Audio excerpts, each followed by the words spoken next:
بسم اللہ الرحمن الرحیم۔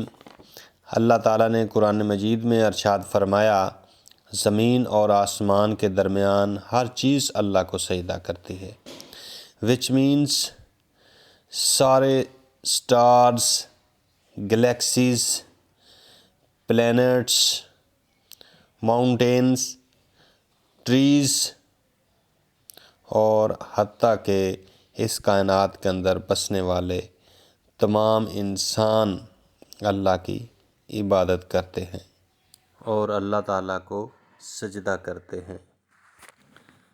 لیکن ہم نے ان چیزوں کو کبھی بھی سجدہ کرتے نہیں دیکھا، تو پھر اس بات کی کیا حقیقت ہے کہ اللہ تعالیٰ نے فرمایا کہ یہ ساری چیزیں مجھے سجدہ کرتی ہیں، لیکن انسان اور دوسری چیزوں میں سجدہ کرنے میں کیا فرق ہے؟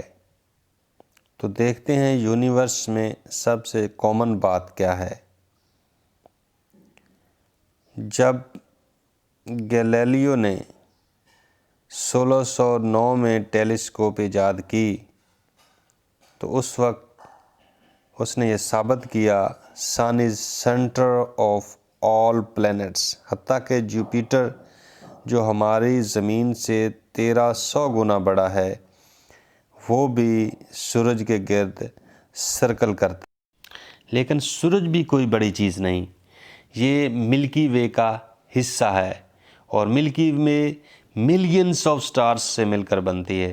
سورج بھی ایک سٹار ہے اور اس طرح کی لاکھوں گلیکسیز مل کر ایک کلسٹر بناتی ہیں اور لاکھوں کلسٹر مل کے سپر کلسٹر بناتے ہیں، اور یہ سارے ملینز آف سپر کلسٹر وہ کس کے گرد گھوم رہے ہیں؟ سپر میسو بلیک ہول کے۔ اینیملز، ماؤنٹینز، پلانٹس میں موجود ایٹم میں الیکٹرونز اس کے نیوکلس کے گرد بھی گھومتے ہیں، حتیٰ کہ بیت المعمور میں موجود فرشتے بھی کسی آبجیکٹ کے گرد گھومتے ہیں، جسے فرشتوں کا خانہ کعبہ کہا جاتا ہے۔ کائنات میں موجود ہر چیز، mountains, plants, galaxies, stars, animals, trees, ہر چیز کسی نہ کسی آبجیکٹ کے گرد گھومتی ہے۔ اس گھومنے کو طواف کہتے ہیں۔